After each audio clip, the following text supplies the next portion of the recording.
So, creating profitable ads is something almost everybody I speak to has struggled with. And if they do get profitable ads, they struggle with scaling them. So, I'm going to solve this problem for you in entirety today. For reference, my name is David Wayner. I run a marketing agency that works in a bunch of different industries. So, we've worked from pay per call with insurance and lending, all the way to local businesses like realtors and landscapers, all the way to online, courses, coaches, consultants, that sort of thing. So it's safe to say we have our fair share of experience in what works and what doesn't. Our main platform is Facebook. And so what I want to break down for you guys is exactly how we have a system that we're able to create hundreds and hundreds of ads with minimal recording sessions, because you can't always have a client who's willing to film every single week and film a ton of different ads, spend hours and hours and hours doing it. So we can go through our system. This is exactly how we scale. I'm not going to be holding anything back. It'll be very raw, very in-depth, and this is our actual system that we use. So I hope you guys get a huge amount of value from this. This is something that normally I would never share, but I have a small audience, and those people are all in my niche and love what we do. So I want to share this with you guys. Hope you get a ton of value, and let's dive right in. All right, so for quality of life purposes, I have broken everything into 4 main sections. So first off, I'm breaking down why people's ads fail at scale, right? So to solve a problem, you need to understand what the problem is, and a lot of people don't. And so I want to go a little bit more in depth on who everybody's targeting and why it's an issue. And once you understand that, then the solution I'm going to give you is going to make a lot more sense. And by understanding why I'm doing the solution I'm doing, you're going to be able to apply it a lot better. Then I'm going to go into the actual process we follow to create our ads. So there's a few different styles of ads, right? There's video ads, there's image ads, and then there are AI and AI image and AI video. I classify those a little bit differently, but they all follow the same key pillars that we apply to it. And so I want to show you what those key pillars are, and then kind of how you use it for each different section. And that's going to allow you to have a lot easier of a time understanding, okay, how do I build out the different portions of the ad, and then repeat that for yourself.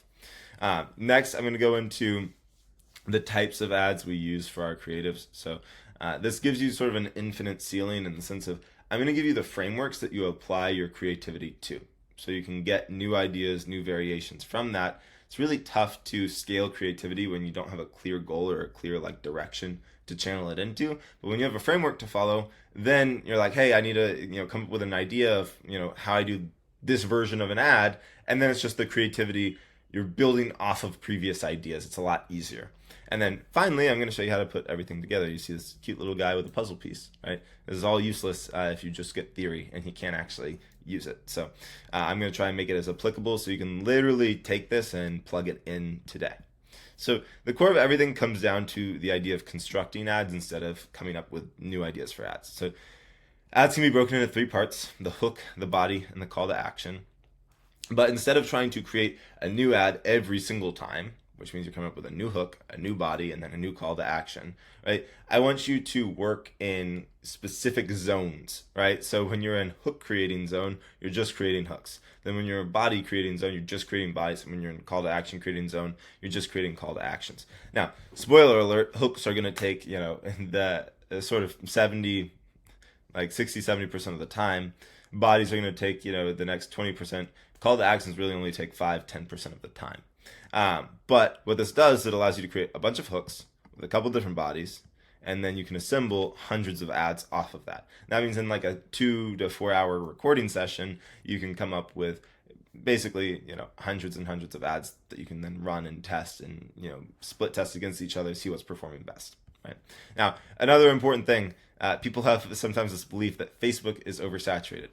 Facebook will not be oversaturated because you're basically able to get in front of pretty much 80% of the buying world. Yeah, there's a portion of people not on Facebook, but those people don't really have internet connections, and they're not going to be buying your stuff anyway. So the vast majority of people are on the platform, right? This includes Fortune 500 CEOs. This includes your average person you run into at the grocery store, right? And so the issue people run into is not that people aren't on the platform, it's just they're hitting the same easy to target audiences that everyone else is hitting. And obviously, if everyone's getting in front of the same people, those same people are going to start to say no to more things more often, right? So, for example, a basic image ad can convert pretty well, at a small budget, because there's not a ton of people it's getting in front of, and you're not pushing a huge amount of volume, and so there's always new people that are getting interested in that thing that same day. And so, if you get in front of one or two of those people at a small budget, you can convert a person or two, right? Great. But when you try and scale, it's a lot harder because the new people coming in versus the people that have already seen it does not match the amount of budget that you're putting out, right? Especially when you have other people in the same industry running the same thing. And so what you need is a really great ad with a great story, a catchy hook, engaging flow, all of that. And an ad like that will appeal and grab attention from people that would normally not be in your sort of TAM, your target market, if you will. A good version of this ad is the Dr. Squatch Sydney Sweeney ad. So the reason I like this one, and I think it's applicable, is most people aren't interested in soap.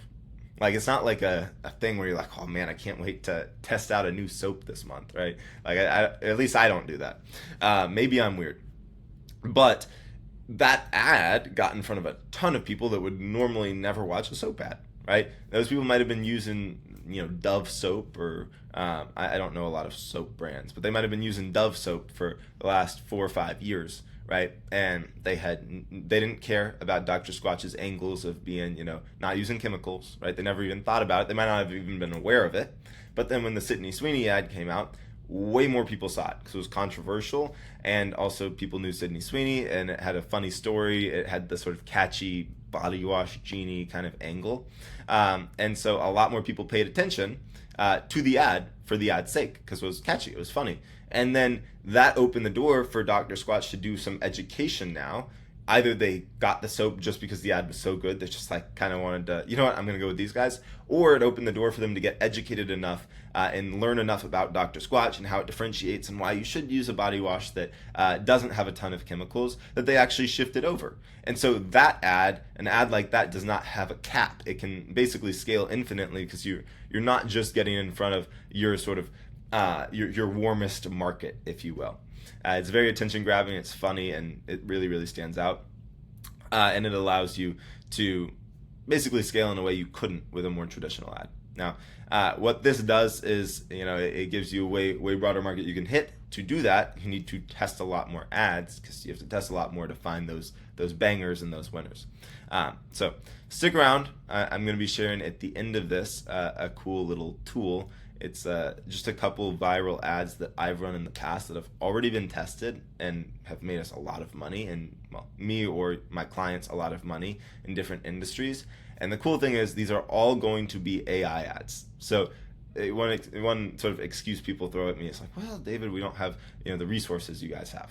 Well, anybody can use AI video generation, and I'll show you what tools we use, all of that, but that'll be at the end of the video. So a little incentive for you to stick around and get all the value. I'm just trying to help you out here. So there'll be a couple of those, and those are already proven, so anybody can kind of copy and paste and start using those.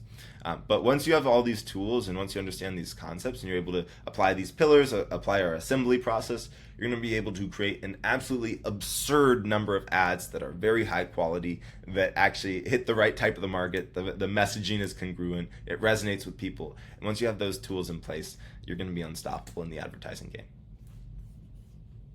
Man, I can't imagine something more exciting than the levels of awareness. David, tell me more. I know that's what you're thinking. So first of all, this is useful because it addresses the issue of saturation, which is normally a bad thing, right? You don't want to be in a saturated market normally.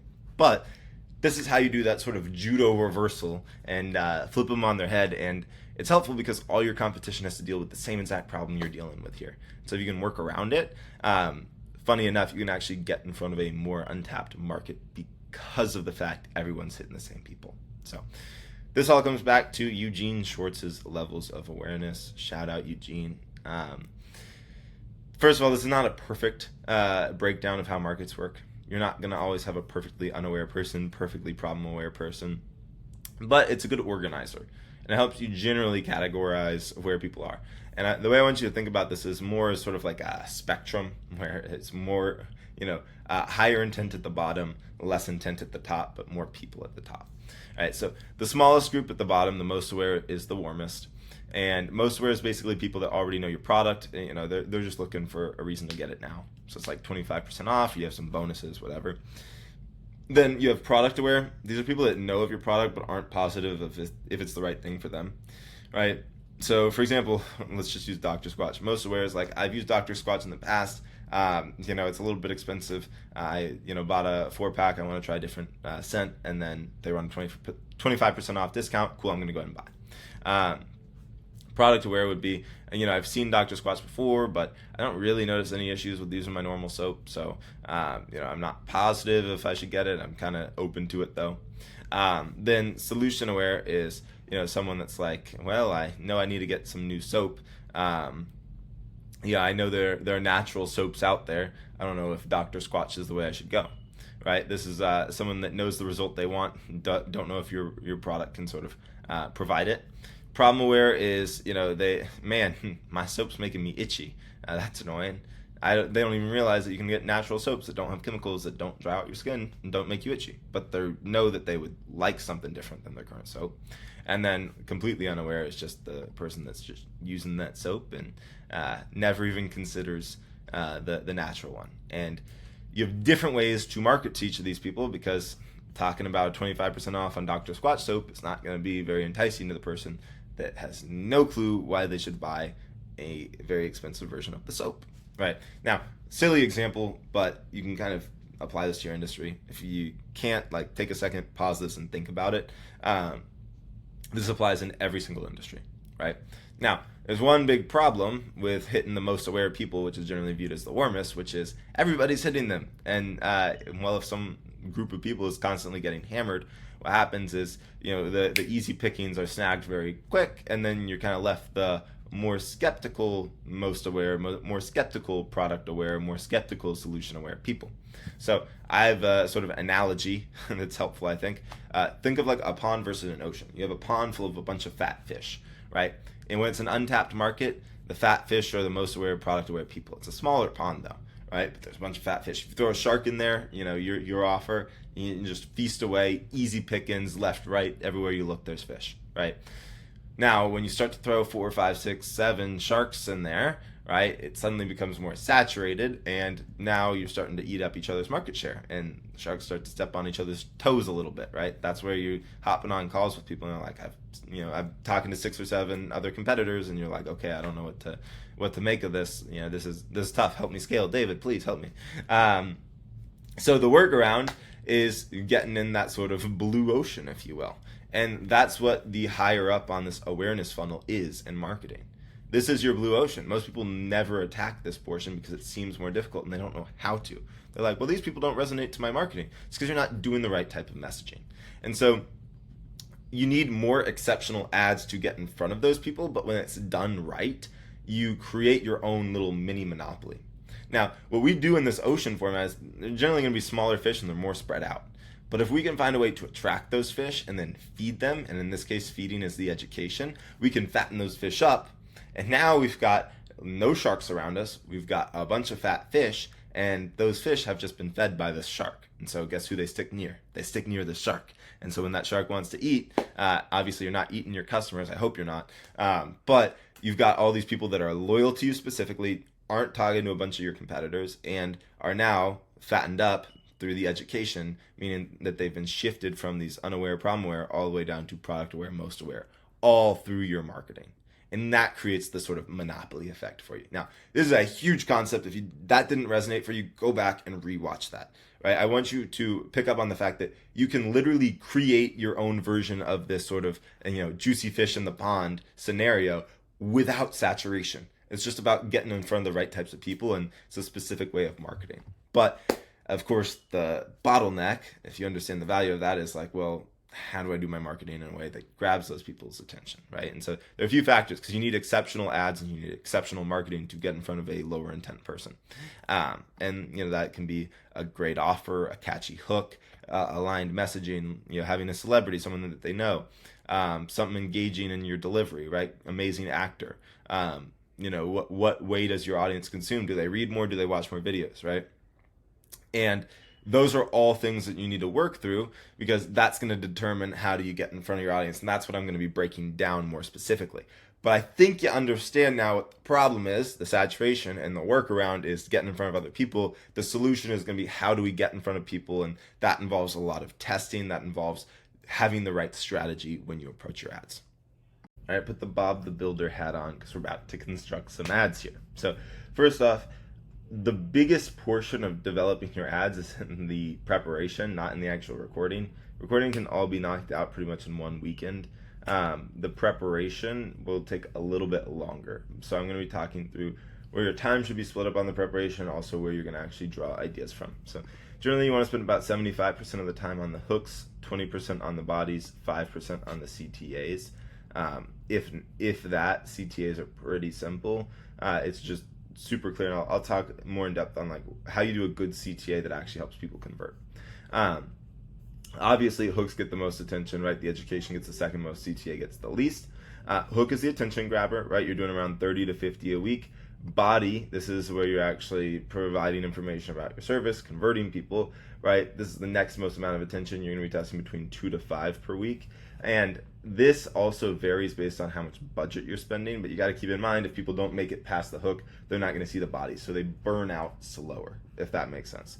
And then call to actions, this is simple, right? You have different types of call to actions based on if you want someone to do a lead magnet or buy a low ticket or book a call or opt in, whatever that might look like. But they're also important because you need to give them clarity. If people don't have clarity on what the next step is, it's tough for them to be congruent. And there's a lot of uncertainty around, well, like if I click on this, like what's the next step? How long will it take? All of that. If you can remove that question, more people will opt in.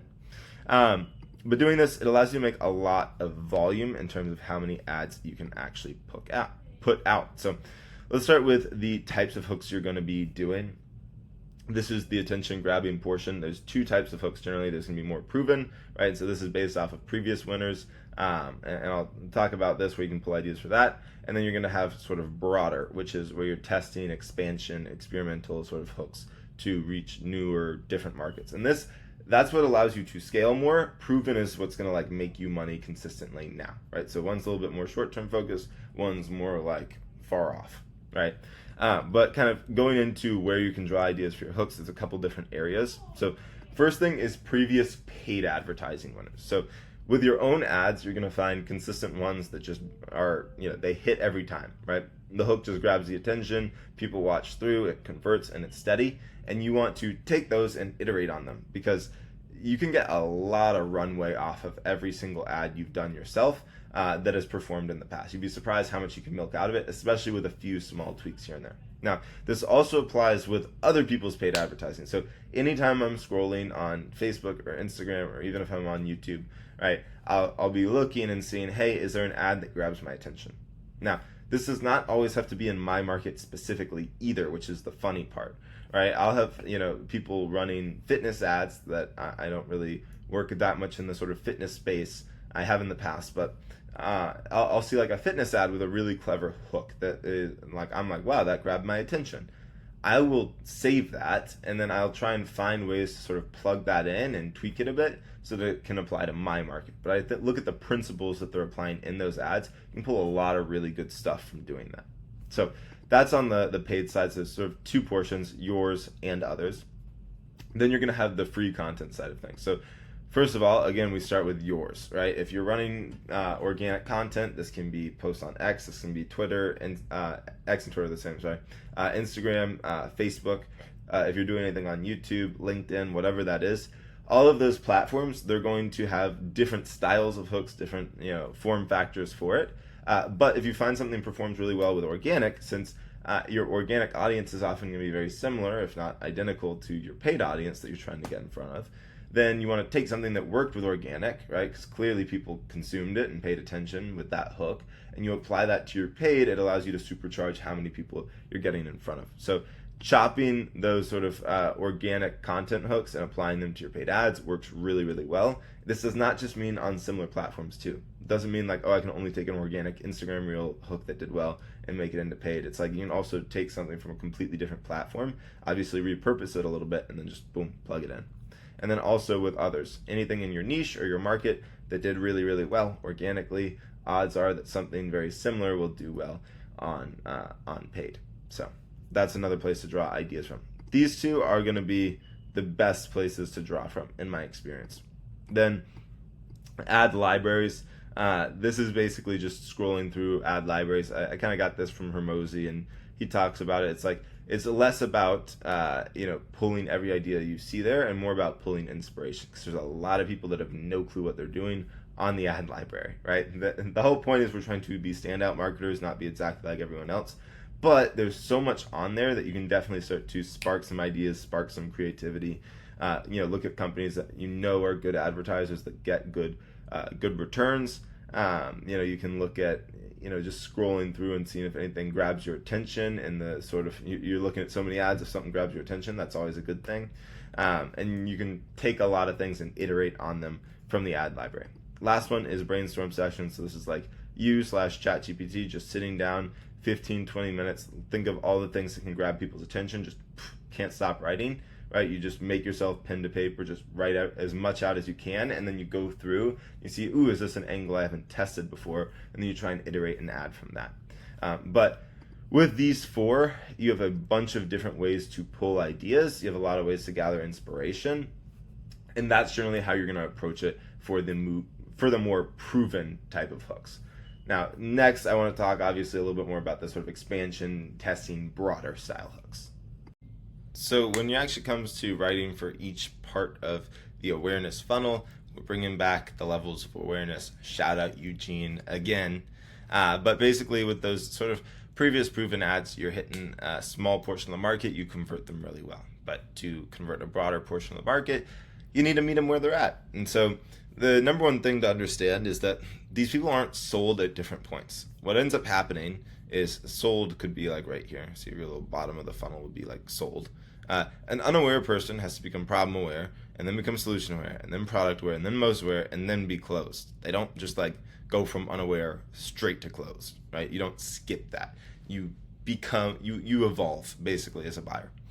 And so because of that, all we're trying to do is pull more people from out here and down here, and we're creating our own little monopoly, our own little subgroup of people that know, like, and trust us specifically. So now, these levels of awareness can kind of be broken into 3 portions. So then someone needs to be sold on a problem or a goal, right? If they're unaware, they need to be sold on a problem/goal. Problem aware, by the way, can also become goal aware. Oh, wow, I could be doing $50,000 a month instead of $10,000 a month. Maybe I should do that. Like, that's a problem to me now that I'm just sitting at $10K a month, realizing that I could have an extra $40,000 a month, right? So problem aware is really problem aware/goal aware. Then once they become aware of the goal, then we have the overarching mechanism, which is solution aware, right? To product aware, which is, okay, to hit that goal, I need to generate more leads. To generate more leads, I need organic, or I need cold calling, or I need paid ads, whatever. And we need to get them sold on the overarching mechanism. In this case, let's just say it's paid ads. Then once they get into the paid ads, right, and they're product aware, then we want to get them most aware, which is, okay, like, let's sell them on the unique mechanism, right? Now that they're aware that Facebook ads is the way to go, they're looking at a couple different agencies. It's like, well, we have our own specific way of running ads that gets the best result because of blank, blank, and blank. Once they're sold on that, most aware is just like giving them an offer that makes them want to pull the trigger now. So, okay, I know they have a great offer. I know it stands out. I know all of this stuff, but should I do it now? Or, oh, they're offering 4 extra bonuses plus 2 months free. Let's pull the trigger, right? Or 2 months at a discount, whatever. So each stage of awareness is a little bit different. Now, just to kind of dive a little bit deeper on each so you understand them, most aware, these are going to be like offer or incentive driven, right? You can get 50% off. I can get 50% off. I'm going to pull the trigger today, right? Because I was already thinking about getting it. I already know this stuff is good. I already know it's going to be helpful. I just like to procrastinate, and this is going to push them over the edge. Product aware is, okay, they know about all the different advertising agencies, right? But they need more proof or more unique mechanisms that make them understand why other things probably won't work for them in this space, why other Facebook ad agency systems won't work, and why yours will work really well, because you're special. You have a unique mechanism, right? That's the whole point of a unique mechanism. Then solution aware, right? Again, if we're trying to sell them on the overarching vehicle, they need to be sold on the vehicle. They need to understand like what the vehicle can offer. So this would be selling them on the consistency of ads. This would be selling them on the control of ads, right? There is a system out here that can, you need to get more leads. The best type of lead generation system is one that it's consistent in your control, and you push a button and can double your flow that month. without worrying about ups and downs with the algorithm, right? Okay, well, that sounds really good. Facebook ads sound pretty great. Let me look more into those. So that's solution aware. Problem aware is like, hey, you know that you need to grow, right? The way to grow is to get more leads. There's a better way than just relying on referrals, right? You're creating awareness that there is a issue there and that they should be looking into other options, ways to solve it. And then completely unaware is like they just don't even know they have a problem. Like they're not even aware that you can scale your XYZ business past 10K a month, and they just have not even considered it. They haven't considered that lead flow might be the barrier. So those are the breakdown of each, and what I want to do is walk into how can we actually like write some ads for each section so you can see what those sound like, kind of how we're speaking to the market's soul, how we're speaking to what they specifically want or need, and that way you can kind of broaden your spectrum of who you can reach in your copywriting. Now, I know y'all don't want to be creative and actually think about writing your own hooks, God forbid. So I'm going to go ahead and write a couple for you. These are ones that have actually worked in the markets, maybe with small variations. But to give you some examples on more like a business to consumer and then more of a business to business sort of angle. I'll kind of run through each and just explain what we're doing. So notice they all go through each stage of awareness. And again, remember, these aren't always perfect stages of awareness. Like nobody's going to be like perfectly fit in one box. But you're going to try and you're generally going to grab sort of a little bit to the left, a little bit to the right of that stage of awareness with each hook that appeals to the main one you're trying to hit. And so what I mean by that is going back to here, right? If you do a problem aware sort of hook, you're going to grab a couple people from unaware that are still have their attention grabbed. You're going to grab a couple people from solution aware and still get their attention. But the majority are going to fall into that specifically problem aware section. So I'm going to run through them. Here's one for real estate investing. So we start with completely unaware, right? They have no idea what this is, right? And so we're going to create awareness of a problem, that hidden tax loophole that's making ordinary people millionaires while you sleep.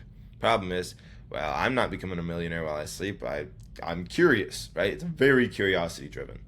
Then we go people that are already problem aware, right? We want to create more awareness that there's something better, right? So you're tired of money sitting in savings earning 0.5% while inflation eats away at your future. Here's how regular people are building wealth.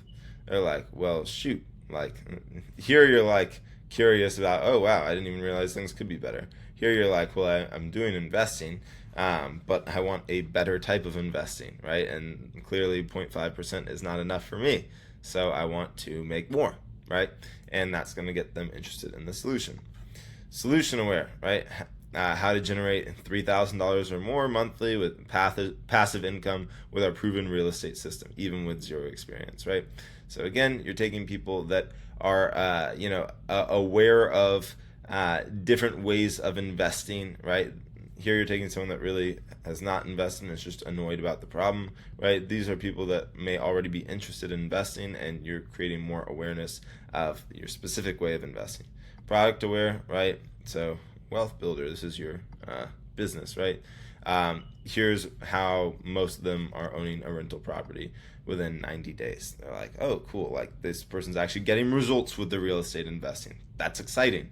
And then here, like this is, going to dive into the unique mechanism, right? You can either do proof, or you can be like, why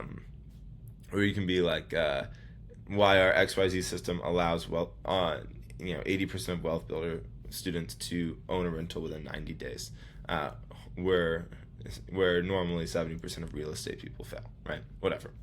And then most aware, right? You're basically doing a crazy offer to get them to pull the trigger. With fitness coaching, right? So again, you've probably seen stuff like this, right? Crazy hack, something I've never heard of before. I didn't even realize this was possible. Let me see how this is possible, right? Creating awareness. Then bringing up the problem, feeling this, right? Then there's actually a potential solution. So they're curious. Now people that are aware of solutions, right? Like strength building, right? It's now talking about how our specific solution, our gentle strength building program, is getting people results. So they want to learn more. Once they're aware of that, then we're going to hit them with testimonials and unique mechanisms to get them more excited about our specific way of doing it. And then finally, you have your offer. And same goes for financial services, right? Curiosity focused, right? Problem focused. I'm struggling with debt. Curiosity. Loophole. I'm drowning in debt. Problem, right? Here's how we can do it with a proven system. Solution, right? Here's proof that we're getting results for other people. Product awareness, and then here's why you should do it today. Oh wow, like I'm gonna pull the trigger, right? So notice how each of them is very, very similar across the board. And I'll probably give you some more examples in the ad vault at the end of product aware, where it's using more unique mechanism, less just sort of social proof. But I think these are really helpful to start to get your brain churning and thinking about, how do I actually do this for my own offer, right? How can I take these pieces, apply it? And a lot of people will try and just do this through AI or whatever, right? I highly, highly, highly recommend you learn how to write these yourself first, so that you understand what's going on. That's going to allow you to get way better results when you actually write these hooks, and you're going to actually be able to, you're going to know your market better and know why you need to write it in that way for your market. So AI can be helpful, but really try and use your brain to actually think through these first. You want to learn this concept. It's super valuable, not just in your advertising, but even in your sort of sales process and writing out your funnels. Now, before we leave hooks and get into sort of the body side of things, I do want to reference a couple extra tidbits and points and little tips that I think will also be helpful, that I want to include in sort of like the main section there. So first off, try and find things that are going to actually grab your audience's attention visually. So if you're doing, debt-focused marketing and advertising, you can show bank statement, like kind of like a bank statement looking page, or credit cards, or a line of credit balance. If you're doing advertising for Facebook, you can show like sort of Facebook Ads Manager images that look and resonate with them, right? Those are super helpful. Another one that works really well, especially on platforms like Instagram and Facebook, where people are used to watching entertainment, is like sort of a meme-focused ad hooks, right? So if you can make memes that apply specifically to your market, that's best. But then you can also use certain meme hooks that are just like completely unrelated to your market, just to get people to start watching the video. And then it, like, I'm sure you've seen those transition viral hooks where it's like the horse kicks the guy and then he flips in, and then it's like someone selling something at like a car lot or whatever. Those also are another version of that work very well. Another sort of strategy I think is really worth mentioning here with your marketing is heavy retargeting. So getting high frequency on smaller ad budgets, so on separate ad sets. This is a more advanced concept, but you can basically retarget them with certain ads that answer specific questions that they constantly have, handle objections that might pop up, and also kind of continue to nudge them down the awareness funnel depending on where they're at when you initially grab their attention. High retargeting is super valuable, because the worst thing that can happen is you grab someone and you do the work to get them from unaware to problem aware to a solution aware, and then you kind of have them drop off at that point, and you just created awareness you spent that money on creating awareness for a buyer that will go with a competitor, most likely. Right, and so that's where the high frequency in your ads, the high retargeting, is super valuable.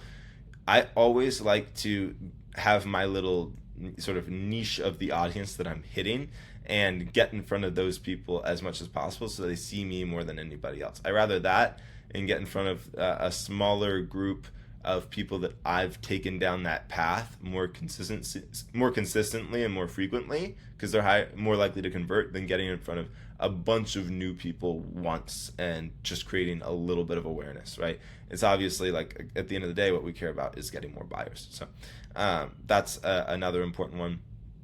Remember, these aren't magic, right? They're frameworks. So you're going to need to test out. Not all of them are going to work right off the bat, especially as you're learning the process. But you want to sort of spread out those hooks and try and capture different sort of groups of your audience. And once you've gone through and you've kind of reviewed, I gave you different places to pull ideas from. I gave you different examples of what each bucket of that sort of reach and expansion hooks look like. Once you've written those out, we can sort of dive into more of the body of the ads, which is what we're about to do right now. So I don't know if when you're watching this, you're old enough to have been around for this, but if you used to watch TV back in the day, before streaming became a thing, you'd see a thing called infomercials, right? The whole reason infomercials exist is because education is extremely important in a sale. You sometimes hear people say, I think this is one of the craziest statements in my opinion, but don't educate in your sales process. And I think what they're trying to specifically call out is like salespeople that do what's called technobabble, where they're just like talking on and on and on about things that don't really apply and just confuse a customer. But at the end of the day, if you think about it, you can't really shift a belief or decide to do something without a certain level of knowledge. Shout out Ty Lopez, knowledge.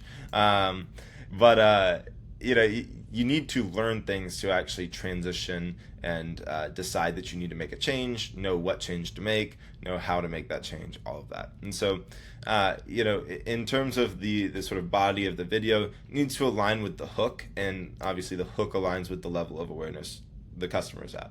Now, if you don't know the levels of awareness, you are not paying attention, skip back like probably 15, 20 minutes or so. But if you do understand the levels of awareness, you understand the hook side, let's go into what the actual like body and creative of the ad needs to do. So for the very, very cold audience, what you need to do is educate on the overarching idea behind, how your product works, what it is and what it's about, right? Because they need to understand, right? Once you grab their attention, they need to understand holistically, like, where does this fit in? Is this an investment? Is this a, thing I can learn to gain skills? Is this just a hobby? Whatever. Then next, we're going to educate them on the actual problem that they're facing, right? Why the problem exists, why other solutions don't work very well, and why it is an issue, why it's something they should even be concerned about problem solving for. Then when it comes to the solution, right, you generally want to bring up other solutions that they may have tested, because if they've tried other things in the past, if you don't bring those up and don't shut the door on that being, and explain it away, then the same objection, even if you offer something different, will still pop up. Especially if you're in a market like a marketing agency where they've tried Facebook ads probably with another company and gotten bad results, right? If you don't address that, then you could have the best ads in the world. They're gonna be like, well, I know that generally ads work, but they don't work for me. And you're gonna get that sort of objection, even if they don't say it. So you need to educate them on why your solution specifically works. Product is how you package it, right? What does that look like? Is it a course? Is it is it a coaching program? Is it a done for you? What features / benefits do you include?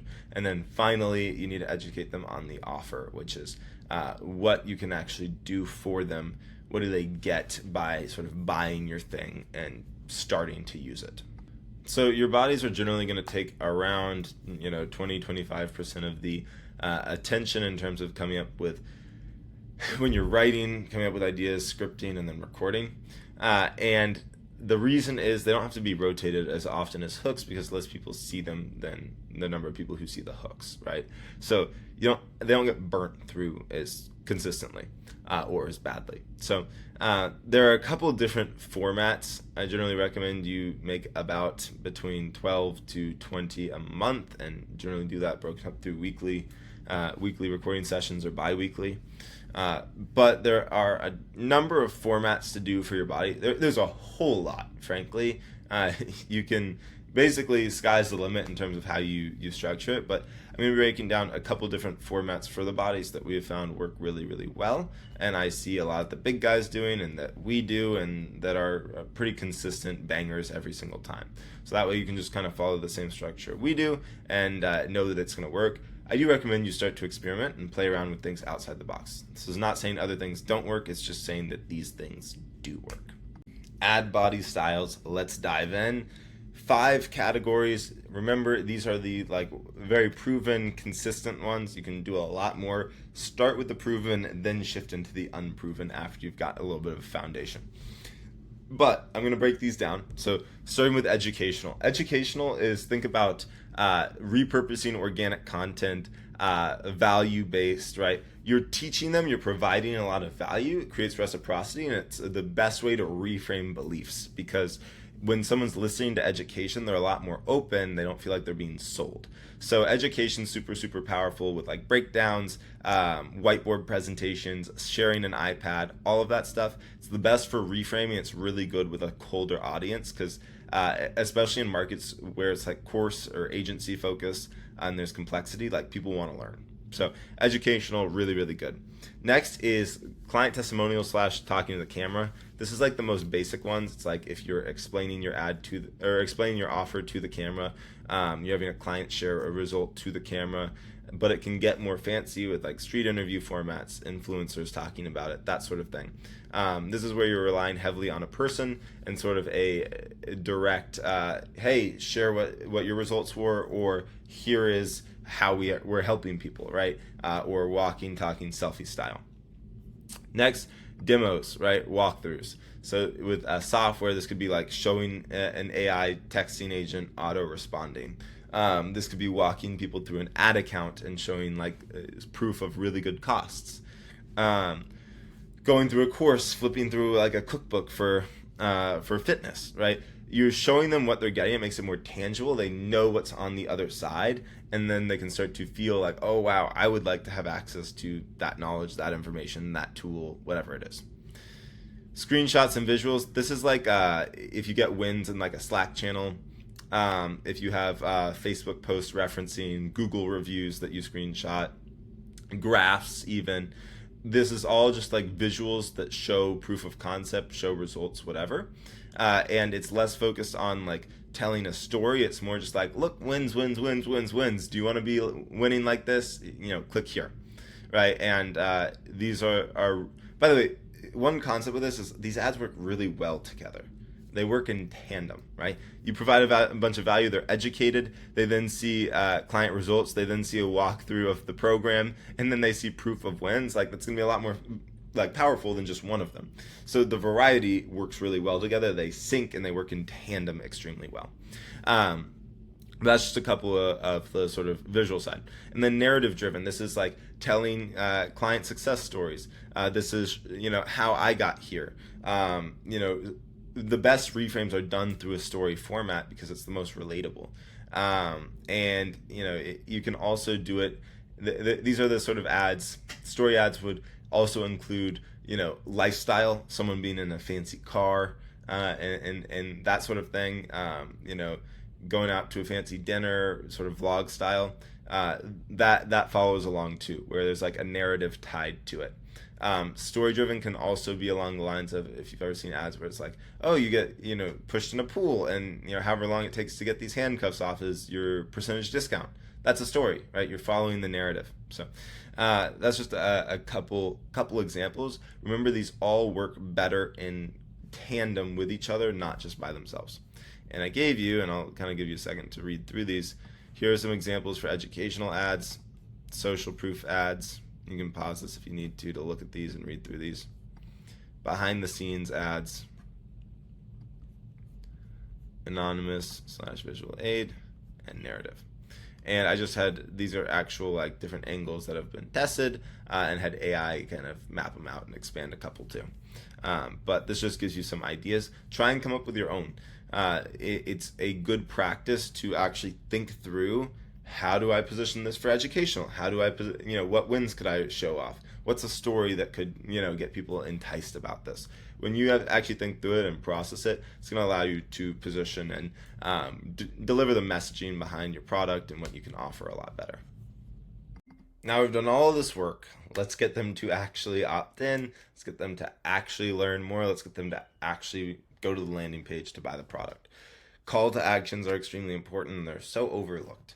Call to actions don't make or break the ad unless they're not there, right? So if they've been sold by the hook in the body, even if it's an okay call to action, right?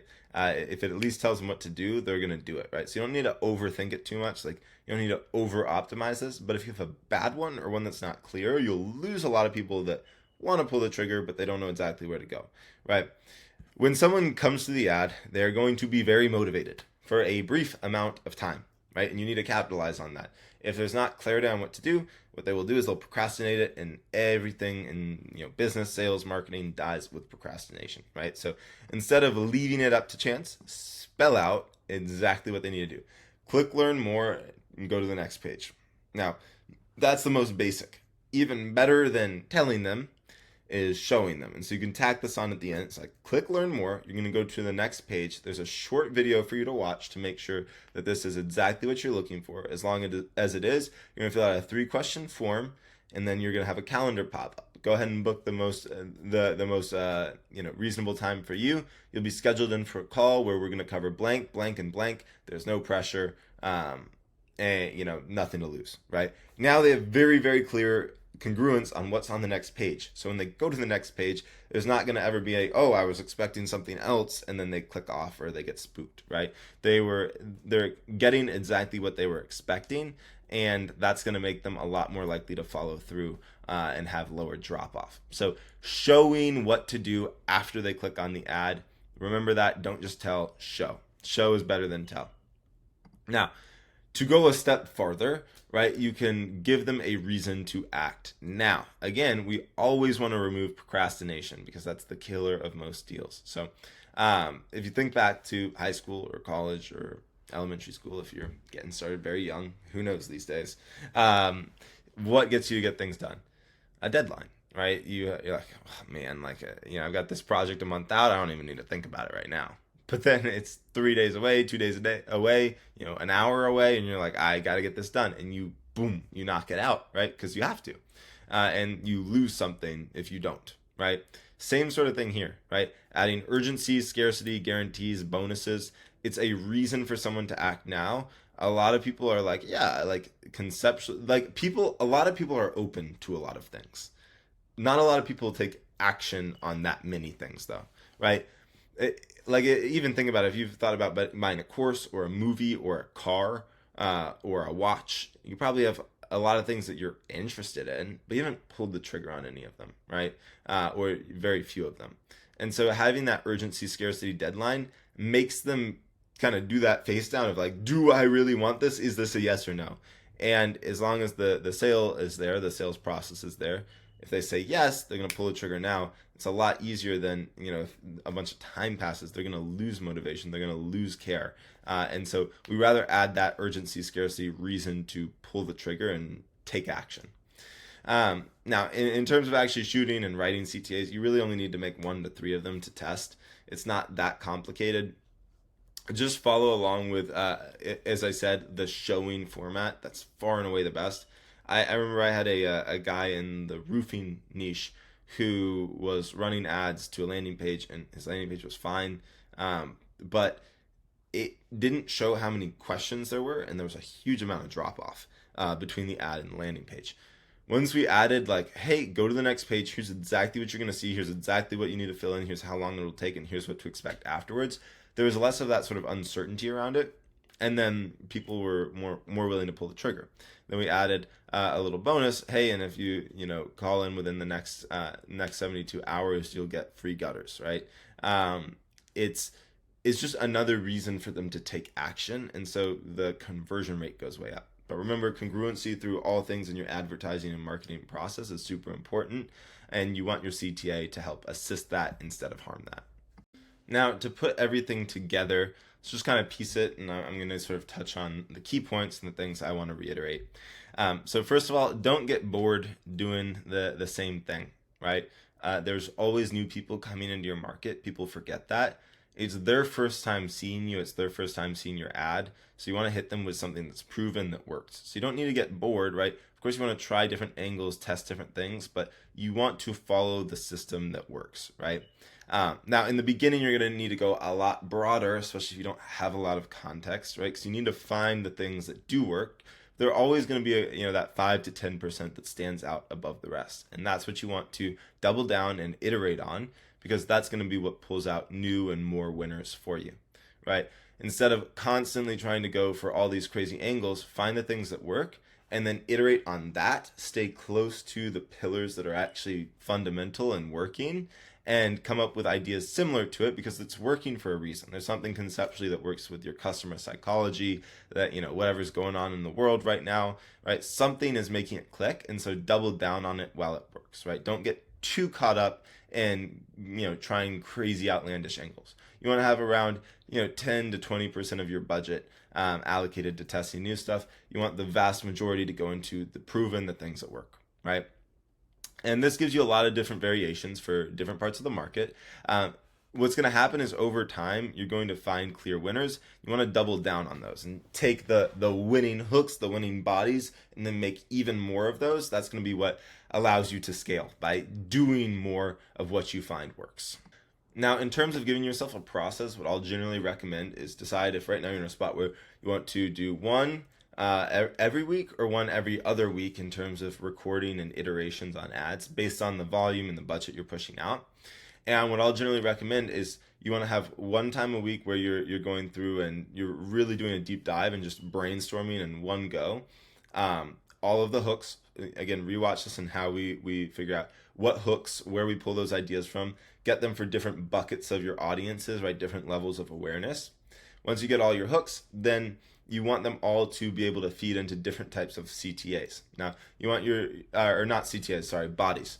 Now, you want your bodies to, again, be able to work with any of the hooks. You don't want to have this super niche transition, right? Occasionally you can do that if you find an absolute killer hook and you want to test some different bodies with it, that's fine. But you want all of those hooks, right? All 30 to 50 of those to come into the, sort of 3 to 5 bodies. You want all of them to be able to transition because that gives you way more variation you can do, right? And that's how you can sort of, mix and match and create a huge amount of variety. And then obviously with the call to actions, you generally want to find like one sort of a winning ad, if you will, in terms of metrics, and then just test all 3 call to actions with that one winning ad that you already know works. And then just that'll give you your call to action. And then just boom, tack on that best, highest performing call to action to the end of those ads. That's going to allow you to constantly, every single week, sort of twist and mix and match and just create this huge amount of variety, which is a really powerful tool most people don't have at their disposal. But now using this, what you can do is instead of being in a situation where you're constantly trying to come up with new ads, you don't know where to start, you kind of get that writer's block, you just follow the same exact simple system I kind of broke down. It's not complicated, but it's extremely effective. And you just plug this in, you schedule it into your week, and you just got your ad section every week. It buys back so much time to focus on other areas of your marketing, your sales, and your fulfillment. And you're still going to be pumping out more variety, being able to test more things than you would have, even if you're writing, just separate ads 4 or 5 times a week. So this gives you a lot more scale. It gives you a lot more time for other things. And it allows you to, as we say, scale creativity, which is a very, very powerful tool to have at your disposal. So if you made it here, congrats. This summarizes everything. I'm going to go back through because I want to make sure that you've got the system. So if you miss certain things throughout, go ahead and write this down. Remember, where we start is we're finding the level of awareness of our market we want to target, right? So you've got unaware, problem aware, solution aware, product aware, and most aware, right? Now you're going to write your 30 to 50 hooks. So you're going to divide those into each level of awareness, and you want to make the majority of your ads broader than your current hooks, right? So you can look at your previous best performing ads, your previous best performing organic content, other people's ads that were catchy, other people's organic content that worked extremely well. You can look in the ad library and you can do brainstorm sessions. And you want to use all of those points to gather ideas and then apply them based on the level of awareness. That's how you're going to write your hooks, right? Now, once you have your hooks, you're writing 3 to 5 bodies. Those bodies, again, are going to fall under a couple of different categories, right? You've got your ads where you're, showing off the product, right? You've got the ads where you're talking to the camera, you have a testimonial, iPhone style, interview style, podcast style. You've got your value-based whiteboard, writing on the iPad, just educating, reframing, adding a lot of value to them. You've got your story-based where you're telling about how other people got results, reframing narratives, right? You've got the emotion and sort of, they buy into the narrative you're telling. And then finally, you've got like the sort of social proof, testimonial screenshots, Slack screenshots. You've got your sort of meme style ads, all of that. After you have those, you then put together your CTAs, you show them exactly what the next steps will look like, and you add a little bit of urgency, scarcity, and reason to act now. And then what you're going to do is you're going to mix and match, and you're going to find your best performing ads. And you want to keep careful track of them, what the market was obviously that they were performing in, and you just keep repeating those steps to find more winners, and then you iterate off of that. But if you do that and you make that your ad generation process, can guarantee you it's going to be so much more efficient. You're going to get way better results, and you're going to stop burning budget on things that don't work. So that summarizes it. Recap this one more time if you need to. All right, so that about wraps things up for me today. Tried to keep this as concise as possible because frankly I could go for hours talking about this topic, but I don't think that's most valuable. I want to give you just sort of the core, tangible, actionable items. Again, like my goal is not to sell you a course. Like I have my own businesses, that's where I make money. So I'm just trying to provide very tangible, actionable items. And it's super helpful for me. If you leave a like, you leave a comment with something you want to see in a future video, any sort of takeaways from this, and it's obviously, it helps me know that my videos are actually providing value and helping people out. So as promised, I'm going to link the ad vault in the description below. So it's going to be, just a couple of AI ads that I've run in the past that have absolutely crushed it. So you can see what things were actually on Facebook getting banger results in a few different agency markets, and sort of start to iterate, come up with ideas based on that. And then from there, it gives you the tools to be able to create your own AI ads so that you're not relying solely on needing a nice setup or whatever that may look like. Now, look out for my next video. If you can subscribe and ring that bell, I'd greatly appreciate it. I'm going to be releasing one going over my actual process to create AI ads, so the prompting, how I'm able to create perfect duplicates of myself or actors or famous people that I can then have do funny things in the video, how I have character consistency throughout the video, what softwares I'm using, how I save money on the sort of credits for AI videos. If you've done it, it can get expensive. How I have accurate image generation, keep the voices similar, all of that stuff. There are a lot of pieces that go into good AI ads, and once you crack them, it gives you an incredible tool where you don't need a fancy camera, don't need a fancy setup, and they almost perform better than a lot of human high quality, high production ads, which is so crazy to think about. But it puts the power back in the people's hands, and I think that this is the future. So look out for that video. I hope you got a ton of value. Leave that comment, and yeah, I will see you guys in the next one. Take care.